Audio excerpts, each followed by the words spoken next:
अभी आप देख रहे हैं तेलंगाना समाचार। ఈరోజు పెద్దపల్లి జిల్లా సుల్తానాబాద్లోని ఆర్య వైశ్య భవన్లో యువజన కాంగ్రెస్ పార్టీ మాజీ జాతీయ కార్యదర్శి ఈ ఊట్ల వరప్రసాద్ పార్టీ కోసం కష్టపడి తనకు ఎంపీ టికెట్ ఇవ్వకుండా గడ్డం వంశీకి ఇచ్చారని విలేకరుల సమావేశంలో తెలియజేశారు. ఈ సమావేశంలో వారు మాట్లాడుతూ, ఏండ్ల తరబడి ఎదురు చూస్తున్న కార్యకర్తగా మాకు 2 తరాలుగా కాంగ్రెస్ పార్టీ నుండి ఎలాంటి టికెట్ ఇవ్వకపోవడం బాధాకర విషయమన్నారు. ఎంపీ టికెట్పై పార్టీ అధిష్టానం అభ్యర్థిని మార్చకుంటే ఏప్రిల్ 5వ తేదీన పెద్దపల్లి జిల్లా కేంద్రంలో న్యాయ పోరాటం చేస్తామని హెచ్చరించారు. ఒకే కుటుంబానికి టికెట్లు ఇవ్వడం పెద్దపల్లిలో కుటుంబ రాజకీయం జరుగుతుందన్నారు. ఈ కార్యక్రమంలో కాంగ్రెస్ కార్యకర్తలు, అనుచరులు, అభిమానులు కాంగ్రెస్ పార్టీ నాయకులు దీన్ని ఏ విధంగా మనం ఒప్పుకోవాలి? ఈరోజు అధిష్టానం నిర్ణయం చేసింది. కొంతమంది అంటుండొచ్చు, చాలా అధిష్టానం నిర్ణయం చేసింది కాబట్టి మనం ఏ విధంగా అట్లా మాట్లాడతాం, వ్యతిరేకంగా మాట్లాడతామని కొంతమంది అడగవచ్చు. కానీ ఈరోజు ఇది అధిష్టాన నిర్ణయం కాదు, కేవలం 4 గోడల మధ్యలో తీసుకునేటువంటి నిర్ణయం అని నేను అంటా ఉన్నా.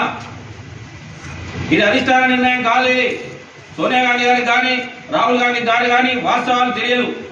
ఇక్కడ నిజాలు తెలియకుండా ఎక్కడో కూర్చొని 4 కూర్చొని నిర్ణయం చేసుకొని ఒకే కుటుంబానికి 3 అవకాశాలు ఇవ్వడం అంటే ఇది మాలాంటి వాళ్లకు అవమానకరమైనటువంటి నిర్ణయం అని మేము భావిస్తా ఉన్నాం. ఈ పెద్దపల్లి మాది, ఈ పెద్దపల్లి ప్రాంతం మీద మాకుంది మమకారం. మేము ఇక్కడ పుట్టాము, ఇక్కడ పెరిగాం. ఇక్కడ రేపు మేము చేస్తే మా శవాన్ని ఇక్కడ కాలబెడతారు. ఇది మాది పెద్దపల్లి. మా పెద్దపల్లి మీద మాకు మమకారం ఉంటుంది. సంవత్సరాల తరబడి మీ చేతుల్లో ఉన్న పెద్దపల్లికి ఏం చేశారు మీరు? సంవత్సరాల తరబడి మీ చేతుల్లో ఉన్నటువంటి పెద్దపల్లిని ఏం చేశారు? వెంకటస్వామి గారు అంటే మాకు గౌరవం ఇయ్యాల ఉంది. ఎందుకుంది అంటే ఎంతో కొంత ఈ పెద్దపల్లి పార్లమెంట్కి ఏమైనా చేసినట్టే వెంకటస్వామి గారు. ఇలా వెంకటస్వామి గారికి రాజకీయ వారసులం, ఒరిజినల్ రాజకీయ వారసులం మేమే, మీ కాదు. మీ కుటుంబం కేవలం వెంకటస్వామి గారి ఆస్తికి మాత్రమే వారసులు. మీరు రాజకీయ వారసులు కాదు. కేవలం పెట్టుబడిదారు రూపం ఎత్తి పెట్టుబడులు పెట్టుకుంటూ రాజకీయంగా కష్టపడినటువంటి కార్యకర్తలను పక్కకు నెట్టేసి అవకాశాలు తీసుకొని మాలాంటి వాళ్ళ ఉసురు పోసుకుంటున్నారు. ఇది మీకు మంచిది కాదు. ఇప్పటికైనా నేను ఆ కుటుంబానికి విజ్ఞప్తి చేస్తా ఉన్నా, మీకు ప్రకటింపబడినటువంటి టికెట్ను మీరు వెనుకకు తీసుకోండి. స్థానికంగా కష్టపడినటువంటి కార్యకర్తలకు ఇచ్చే విధంగా మీరే ప్రయత్నించండి. అలాగే నేను పార్టీ పెద్దలుగా కోరుతా ఉన్నా, మీరు ఏదైతే ప్రకటన చేశారో ఈ ప్రకటనను పునఃసమీక్షించుకోండి. లేదంటే ఈ పార్టీకి, కాంగ్రెస్ పార్టీకి పనిచేసినటువంటి వ్యక్తిగా, కాంగ్రెస్ పార్టీ కార్యకర్తగా ఏప్రిల్ 1వ వారంలో 5వ తారీఖు శుక్రవారం రోజున పెద్దపల్లి హెడ్ క్వార్టర్లో ఒక అన్యాయం పొందినటువంటి కాంగ్రెస్ పార్టీ కార్యకర్తగా, ఏళ్ల తరబడి అవకాశం ఎదురు చూసినటువంటి కార్యకర్తగా, ఏళ్ల తరబడి 2 తరాలుగా నా తండ్రి ఎదురు చూశాడు అవకాశం కోసం, కానీ వెంకటస్వామిని గెలవలేకపోయాడు. నేను ఇలా అవకాశం కోసం ఎదురు చూస్తా ఉన్నా. ఆ కుటుంబం పెట్టుబడిదారి కుటుంబంగా అవతరించి మాలాంటి వాళ్లకు రావాల్సినటువంటి అవకాశాలను హరించుకోపోతా ఉంటే ఆవేదనతో ఒక కార్యకర్తగా ఈరోజు నేను చెప్తా ఉన్నా, న్యాయ పోరాటానికి దిగబోతా ఉన్నా. ఈ న్యాయ పోరాటంలో నేను కార్యకర్తలను ఒకటే అడుగుతా ఉన్నా, వరప్రసాద్ని మీరు కాపాడుకుంటారా లేకపోతే పొడగొట్టుకుంటారా? మీరే ఆలోచన చేయమని నేను ప్రజలకు కానీ కార్యకర్తలు కానీ విజ్ఞప్తి చేస్తా ఉన్నా. ఇక మాకు కార్యకర్తలుగా, పార్టీకి పనిచేసినటువంటి వ్యక్తులుగా మాకు ఇంకొక ప్రత్యామ్నాయం కనబడడం లేదు. మేము పోరాడేది సామాన్యులతో కాదని మాకు తెలుసు. మేము పోరాడుతున్నది ఒక పెట్టుబడిదారుతో, ఎవరినైనా మేనేజ్ చేయగలిగినటువంటి సత్తా ఉన్నటువంటి ఒక వ్యక్తితో, అట్లాంటి ఒక వ్యక్తులతో మేము పోరాటం చేయబోతా ఉన్నాం.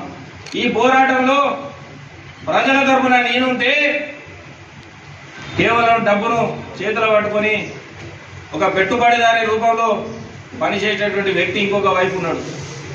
కాబట్టి నేను ఒకటే పాత్రికేయ మిత్రుల ద్వారా నేను కోరుతా ఉన్నా.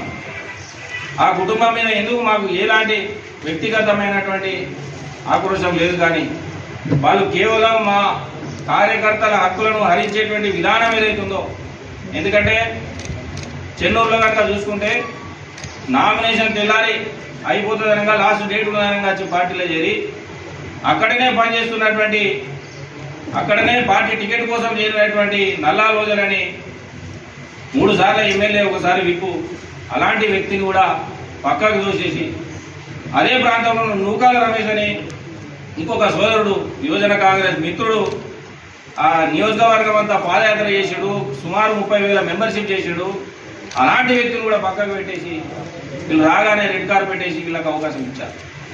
అది ఏ కార్యకర్త, సామాన్య కార్యకర్త అయినా గెలిచే సీటు. అలాంటి సీటును కూడా అక్కడ ఉన్నటువంటి కార్యకర్తలు ఇలా అన్యాయం అయిపోయి ఆయనకు అవకాశం ఇచ్చారు. వాళ్ళ త్యాగం కాదా?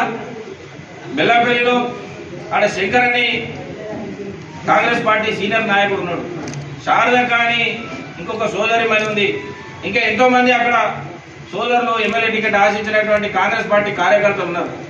వాళ్ళందరినీ కూడా కాదని వినోద్ గారికి అవకాశం ఇచ్చినప్పుడు అక్కడ ఉన్నటువంటి కార్యకర్తలు చేసింది త్యాగం కాదా? మళ్ళీ వీళ్ళందరూ త్యాగాలు చేయండి, ఇప్పుడు మళ్ళీ మేము కూడా పార్లమెంట్ ఉందో కూడా నీ కొడుకు కోసం మళ్ళీ త్యాగం చేయన్నా? ఇదేం పద్ధతి? ఇదేం ఆలోచన? దయచేసి కార్యకర్తలారా, ప్రజలారా ఆలోచన చేయమని చెప్పి నేను విజ్ఞప్తి చేస్తూ, ఈరోజు శ్రీధర్ బాబు గారి ఆలోచనకు వ్యతిరేకంగా మా శాసనసభ్యులందరి, ఈ పార్లమెంటు పరిధిలో ఉన్నటువంటి 5 మంది శాసనసభ్యుల ఆలోచనకు వ్యతిరేకంగా తీసుకున్నటువంటి నిర్ణయాన్ని సమీక్షించుకోవాలని చెప్పి నేను పార్టీ పెద్దలను కోరుతా ఉన్నా. అది మాత్రమే కాదు ఒకవేళ పునఃసమీక్షించుకుంటామనేటువంటి ప్రకటన రాకపోతే వచ్చే నెల ఏప్రిల్ 1వ వారంలో 5వ తారీఖు శుక్రవారం రోజు న్యాయ పోరాట దీక్షకు కూర్చోబోతా ఉన్నాం. ఈ న్యాయ పోరాట దీక్ష యొక్క లక్ష్యం ఏంటంటే పార్లమెంట్ టికెట్ పార్టీ కార్యకర్తకు వచ్చుడు, లేకపోతే వరప్రసాద్ సచ్చుడు, ఇంతే, ఇక వేరేది ఏం లేదు. ఇది పెద్ద మనుషులందరి ఆలోచన, పెద్ద మనుషులందరూ కూడా ఈ విషయాన్ని తెలియజేయడం జరిగింది. ఇక ఇంతకన్నా మాకు ప్రత్యామ్నాయం ఏం లేదు, ఇంతకన్నా మేము ఇంకా ఎందుకు పోయేది